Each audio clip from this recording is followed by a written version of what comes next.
Good evening, friends. The operational situation at the front by the end of the 18th of February. Let's talk in more detail about the Bakhmut, Avdiivsky, Orekhovsky sector of the front. We will start with the Limansky section of the front. The assault actions by the Russian troops themselves continue in the direction of the settlement of Terny. It means that they are still attacking in the area of the Round Beam, they are still attacking in the area of the Laptev Yar, and making further attempts to advance in the direction of the Yampolovka settlement, that is, the near Yar, the far Yar. But these attacks are more positional in nature. The main emphasis now is still, I would say, on the turn, because as here, they have really had success lately, partially, at least in advancing to the locality, but it is there, and therefore there is a further bet on promotion on this site on their part.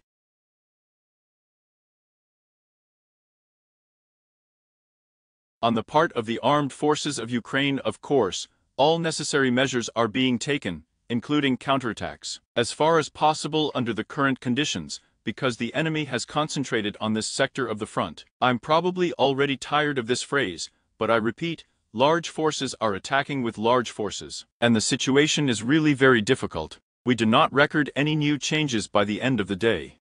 The fighting continues both at the junction of the red and gray zones, and within the gray zone, if we are talking about the Krugly Beam and the Laptev Yar. We are moving to the Bakhmut direction. Heavy fighting continues here in the direction of Ivanovo. The enemy is still attacking from the area of the Popovsky Forest, where he has vectors not only to the south, but also to the west. Attacks are being made along the road He-0506, but at the same time, they are attacking south of the Popovsky Forest. There are battles going on. According to the footage that has been published, active assault actions are being carried out by the enemy. Footage was also published from our side. Actually, everything remains within the red and gray zone. Heavy fighting continues. At the same time, we talked a lot about Ivanovskaya, where the enemy is conducting assault operations of the Bakhmut trap, and unfortunately, he managed to advance in this sector of the front as a result. So, according to the changes in the front section up to 2 kilometers wide, we have advanced to an area of up to 850 meters. Going west of the Cascade of Stakes, there is a development, well, and this is our area of farm fields. The situation for yesterday, the situation for today looks like this. This is about what we described the previous days, when I told you that most likely they will not only attack along the road and try from the north, but there will be attacks on Bakhmut itself, in order to get more serious positions, and then attack Ivanovskoye with a wide coverage as much as possible. Actually, everything was going to this, and now the enemy is making a very, very big bet on it. At the same time, he has attacks that are not only distracting, of course, serious assault actions are also carried out. This is Bogdanovka, this is the Kurdyumovka district, these are the eastern positions of Kleshivka. Quite serious attacks are also being undertaken with the support of artillery, armored vehicles among others, but they have a positional character as a result. So according to Ivanovsky, there is a cascade of stakes, there is a building to the west of the cascade of stakes, and to the east. If we are talking about the northern part of this cascade, it means that the enemy naturally, for him the most important thing is the basements that he occupies, where he can catch on for a longer time. And accordingly, there are assault actions now from the area of the south of Bakhmut, southwest along the road O0 of the highway T0504, in the western direction, in the direction of Ivanovsky, and attempts to advance along the forest belts. The fighting continues, yes, the situation is quite complicated, but let's just say, based on the vector of the enemy's attacks, based on the information that we have received recently, based on the concentration of forces and capabilities, there are, say, two variants of events. Naturally, these are the assault actions of Ivanovsky, and the second option, if the APU manages to get enough in the near future, when we are talking about the nearest amount of ammunition needed by the Bull artillery, and accordingly, of drones. Not only scouts and drones with drops, but also F drones, it is quite possible to stabilize the situation, and conduct a number of counterattacks. Well, actually, the enemy is now betting on the fact that there are some problems with ammunition, or rather, they remain these problems with the amount of ammunition. There is such a thing, which is why it is now conducting serious assault operations. According to Kleshivka, north of Kleshivka, we do not record any changes in the area of the Kleshayevsky fortified area and the dominant height of the positional nature of the fighting. Well, similarly, we also had a number of attacks by Russian troops between Ivanovo and Kleshivka, in the direction of one of the forest belts of the dirt road between Ivanovo and Kleshivka, but these attacks were repulsed. Nevertheless, the enemy, do not forget what we talked about before, and what the fighters from the field talked about directly, such as, for example, the 93rd Brigade of the Cold Yara. They then reported that the enemy had concentrated a fairly large group, and definitely not in order to winter in Bakhmut. We have talked about this with you, but in order to carry out these assault actions. Therefore, the fighting continues. We are moving to the Avdiivka direction. A lot comes from it, including disinformation and contradictory information. We will start, of course, with Lastokhin. Lastakina village. It means that a number of Russian media resources have stated that they took control of the village, that there were fights. So, from the reliable information that we have today, they will comment. Yes, indeed, there were battles on the eastern outskirts of the village. They went yesterday. In fact, there was information about this as well. That is, the day before yesterday, as you remember, the enemy managed to advance along one of the forest belts, from the road section about 0542 to the Bad Beam, so they occupied it. And accordingly, we said then, they are conducting reconnaissance by combat, Durg, there is some activity. But these are not the forces that are necessary to take Lastokhin, that is, to carry out assault actions. But at the same time, it was necessary to note that the topographic component, as we have already mentioned, is also not the best for Lastokhin. If we look at Avdiivsky as a Sahim, that is, the enemy has a number of such advantages that he can use in order to improve tactical positions in the area to the west already and southwest of Avdiivsky, as Sakhimo. Therefore, the fact that the assault actions are being carried out, it really corresponds to reality. But there is no information about whether Russian troops were able to enter the territory of the village, including visual confirmation of any new drone footage, has not been published. But let's be so frank, most likely, if the information that is being reported today turns out to be completely disinformation, then in any case, in the near future, they will definitely try to carry out a number of assault actions of the Swallow village, well, including an attempt to attack Severno. If they manage to capture Lastokhin, they will attack Severnoy from two directions, because there is a fairly strong fortified area under Severnoy, which they could not break through, so they now have the opportunity to bypass. But Lastakina prevents them. Therefore, the fighting continues. The information that is relevant, I have voiced it to you. But as for Avdiivka itself, stabilization measures are also being carried out by the enemy. On the part of the armed forces of Ukraine, a number of measures are also being carried out in order to strengthen the defense line. The existing additional mining, remote naturally mining. Well, today the weather has improved relatively, so let's say, aerial reconnaissance can work at a higher level now than before. And we see that, yes, the enemy's capture of Avdiivka coincided just the same very much with the weather conditions. When they managed to advance not only near Avdiivka, but in a number of areas we stated it was fog. That is, there was fog, and now a few days of fog, they led to the fact that, yes, the enemy made a bet on this. When there was no aerial reconnaissance, that is, he was not so much afraid of Padrins, although it worked of course, but it was not so effective. Due to this, he had success. Now the weather conditions have improved, so the situation is a little different. At the same time, do not forget that we voiced this on the one hand, but there is also a second one. These are enemy air bombs. So this is also such a moment that it will be very difficult to hold the defense because of the air bombs. A sufficient amount of frontline air defense is needed.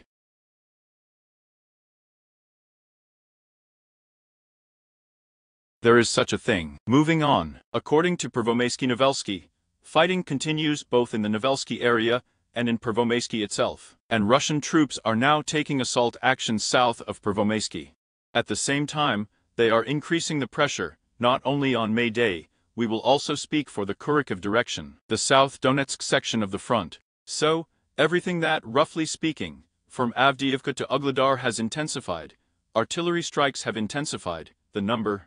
Naturally, they are mutual, but the opponent now has superiority in the number of bulls, accordingly, he applies it. To say that this is an art preparation before the next assault actions, rather not. Now he is also carrying out a number of stabilization measures at a number of sites, in order to transfer some forces, specifically, to increase pressure on the Kurakhovka direction, which means that stabilization measures in the Krasnogorovka area are in order to use combat-ready units in the Kurakhovka direction, Georgiivka, to carry out assault operations between Krasnogorskovka and Georgiivka.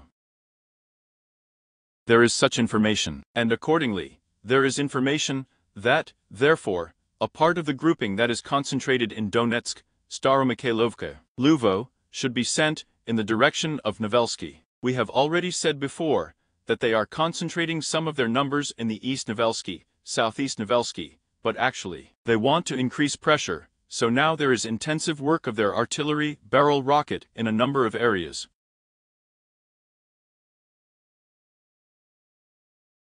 Along the South Donetsk and Kurakhovsky sections of the front, we are moving to the Zaporozhye section of the front without any changes.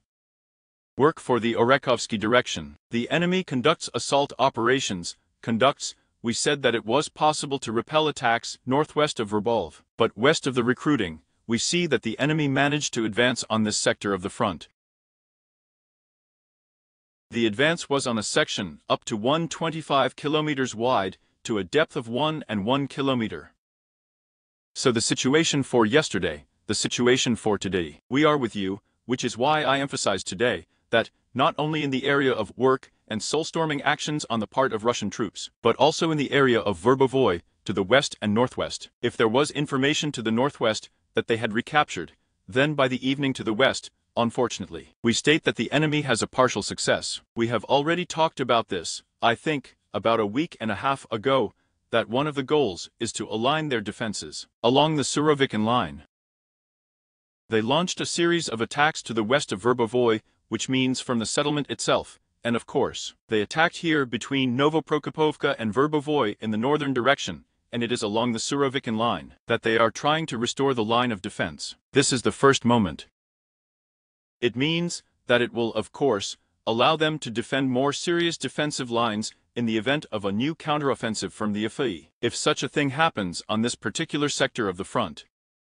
The second point is that they need these positions in order to then move in a northwesterly direction, in the direction of the Uspensovskaya beam. This is what we are talking about, their plans, which were still set in the middle end of autumn, the Uspensovskaya beam, that is, to go around to the north, to work on positions and so on and so on.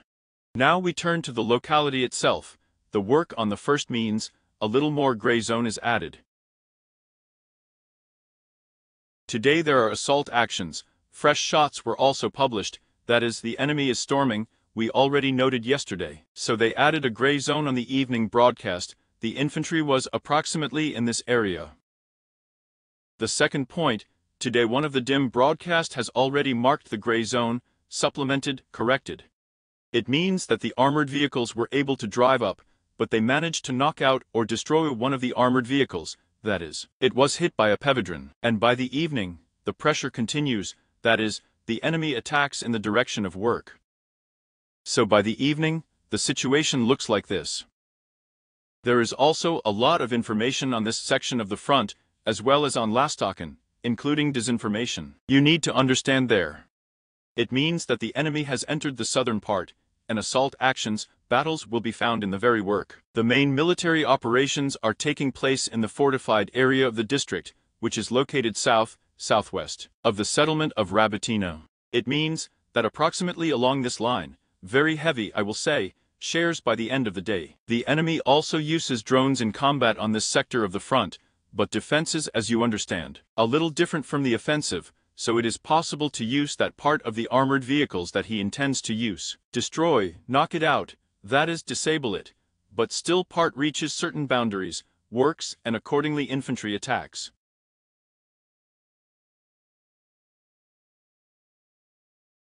There is such a moment, so very difficult fights. To the west of Rabatin, we said on the previous broadcast that there was a slight adjustment of the gray zone here. There was an attack from the settlement of Kapani or Kapani.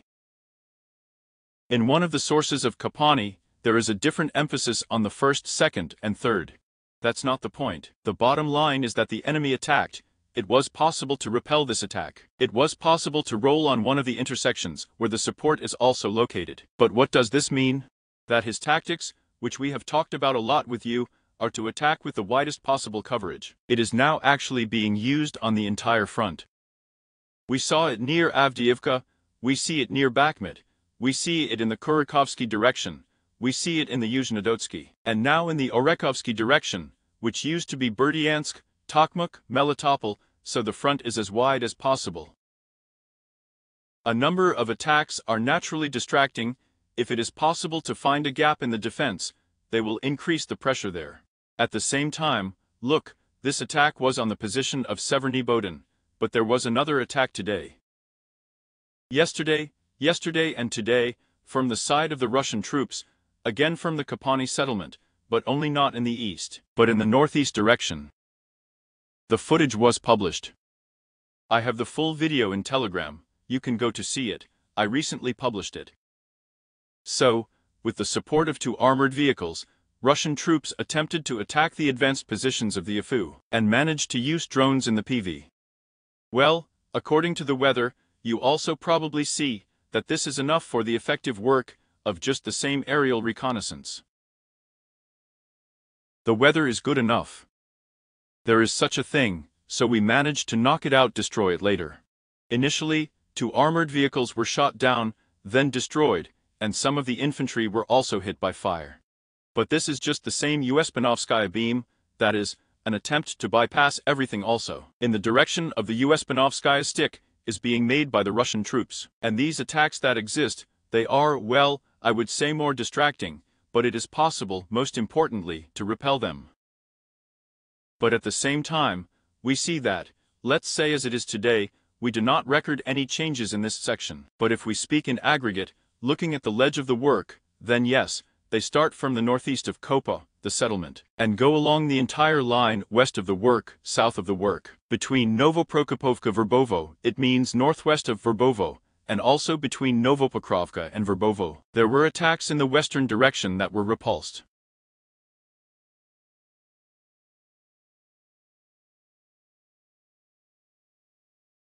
That is, the enemy is storming with the widest possible coverage. Why did our fighters also transmit information from the field that Russian troops were carrying out assault operations with quite large forces? This is precisely due to the number of people they have involved in their grouping in this sector of the front. The most massive attack was from 30 armored vehicles. And according to the footage, it means that the drones were asked to comment, because in my telegram I wrote, up to 18 units managed to be knocked out, destroyed. 18 is the number that according to the video, which was published by the AFU fighters, where there were hits in the P by drones of 18 units. Therefore, some could have been hit, but it is still being clarified to stay on the move. Therefore, up to 18, that's the number sounded. But this is the most massive. Naturally, the enemy also sees that the weather has improved. Now is not the best time for attacks, so it is possible, of course, and will reconsider its plans, taking into account the current circumstances, but in any case, now by the end of the day, we state that the attacks continue as wide as possible on the front. This is the situation we have in the Zaporozhye section of the front, in the Orkhov direction. But I would say that the enemy is betting more on restoring the positions, which means that we conditionally, we will dig Novopokrovka, approximately in this area, so that there is no Rabatinsky ledge, and accordingly carry out additional mining, restore the Surovikin line, strengthen it and create additional lines on this sector of the front. But this is my opinion. Why? Because there are a number of reports that they will take offensive actions on the city of Nuts. Now it seems very unlikely. But this is again my opinion, because it has been voiced, You probably read it yourself, and even asked to comment on the fact that a group is concentrating there, wants to capture the city of nuts and so on. Taking into account the fact that today, it was reported that another drying was hit by a Russian one. Therefore, well, let's just say that the pressure that was on the Avdiivka direction, on the Avdiivka sector of the front, on Avdiivka itself as a whole, is unlikely to be observed in this sector of the front. But this is again my assumption, so forget that lately I have begun to underestimate the enemy. But still I do not see that they are going to nuts. The main goal is to align it, because they have a question not to open a new direction for carrying out assault operations. But just the same Bakhmutskaya, Yarskoy, I would already say, this direction is Ivanovskoy, and the very hours of Yar, Vostochny. Everything that is beyond the Seversky Donetsk channel, Donbass east of the channel. There is also the Kurikov direction, South Donetsk, where they will try, among other things, to level the front line, not only to capture a number of settlements, so it is unlikely that it is Orkhov. This is the situation we have by the end of today. Quite complex, observed in the near future, and will be observed. There have been a number of statements from Europe today that they will strengthen their support for us. So far, these are all words. Real steps that can be taken, were announced by the Czech Republic, that it is necessary to buy, first of all, ammunition for Ukraine outside the EU, and secondly, that they have already found 800,000, there are such enterprises in such states, in fact, give funding, and we will fix it. The situation has changed dramatically, and in a matter of weeks. Well, a lot depends on it. Well, I told you, the Czech Republic, its opinion is one thing, how the leading EU states will react is another. There were also statements that they would naturally improve, including the barrel, they would improve drone supplies, increase them significantly. Plus there would be drones with artificial intelligence, but the barrel announced that it would take about 2 to 3 months. But in any case, we can say that they are doing thank you for everything, because the situation here is extremely difficult, I would say so. Until tomorrow's broadcast, be healthy.